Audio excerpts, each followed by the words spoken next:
গতিকে প্ৰথমতে যিটো পিয়নৰ বাবে আহিছে এইটো আমাৰ অসমৰ চাকৰি হয় ইয়াতে আবেদন কৰক সোনকালে আপোনালোকে যেটো আবেদন কৰক সোনকালে ইয়াতে আবেদন বেছিকৈ কৰা নাই গতিকে ইয়াৰ ক্ষেত্ৰত আমি ভিডিঅ'টো বনাইছোঁ যিসকলে গম পোৱা নাই তেওঁলোকে যিহেতু গম পাব পাৰিব বলক তেনেহ'লে ভিডিঅ'টো আৰম্ভ কৰোঁ আৰু চেনেলটো নিশ্চয়ৰূপে জড়িত হৈ থাকক ছাবস্ক্ৰাইব কৰক লগতে বন্ধুসকলে শ্বেয়াৰ কৰক তেনেহ'লে আমি সকলোখিনি চাম প্ৰথমটো পিয়নৰ চাকৰি যিটো আবেদন চলিব গৈ আছে সেই বিষয়টো আমি ডিছকাছ কৰি লওঁ আৰু এইটো আহিছে আপোনালোকৰ যিটো office of the chief judicial মেজিষ্ট্ৰেটৰ ফালৰ পৰা আহিছে যিটো আপোনালোকৰ ইয়াতে পিয়নৰ চাকৰিৰ বাবে মুকলি কৰিছে আৰু এপ্লিকেশ্যন ইনভাইট কৰিছে ইয়াতে আপোনালোকে যদি চাই ষ্টেণ্ডাৰ্ড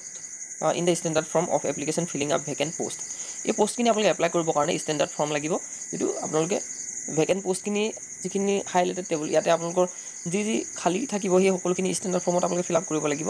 যিটো establishment of chief judicial magistrate Majuli Assam অৰ্থাৎ মাজুলীৰ ফালৰ পৰা এইখিনি আহিছে যিটো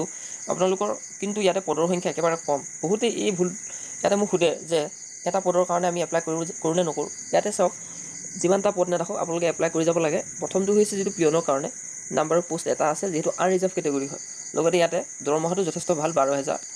তাৰপিছত 7,500 গ্ৰেড পে 3,900 টকা PB1 আৰু মিনিমাম কোৱালিফিকেশ্যন আপোনালোকৰ ইয়াত পাছ হ'লেও হ'ব কিন্তু ইয়াতে উল্লেখ কৰি দিছে আপোনালোকৰ 10 পাছ হ'লে হ'ব বুলি আৰু গতিকে যিসকলে 10 পাছ কৰি আছে তেওঁলোকেও ইয়াতে এপ্লাই কৰিব পাৰিব যিহেতু তেওঁ সকলোখিনি উল্লেখ কৰি দিছে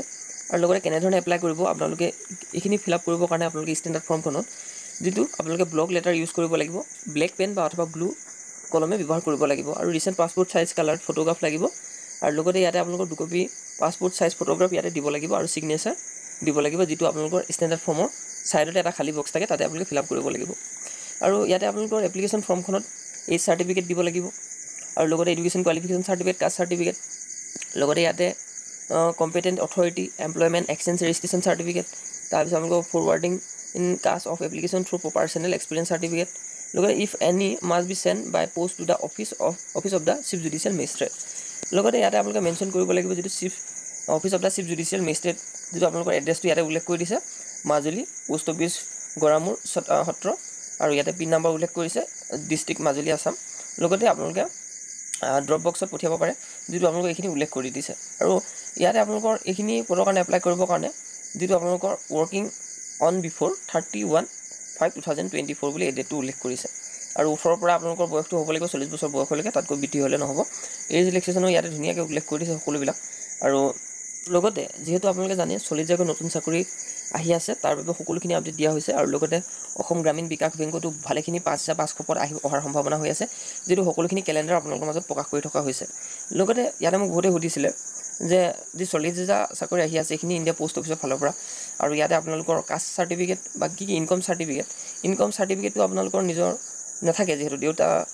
পৰা দিলেও হয় যেহেতু ফাদাৰৰ যিটো ইনকম চাৰ্টিফিকেট হয় যেহেতু আপুনি ঘৰখনৰ ইনকম কৰে মা দেউতাই গতিকে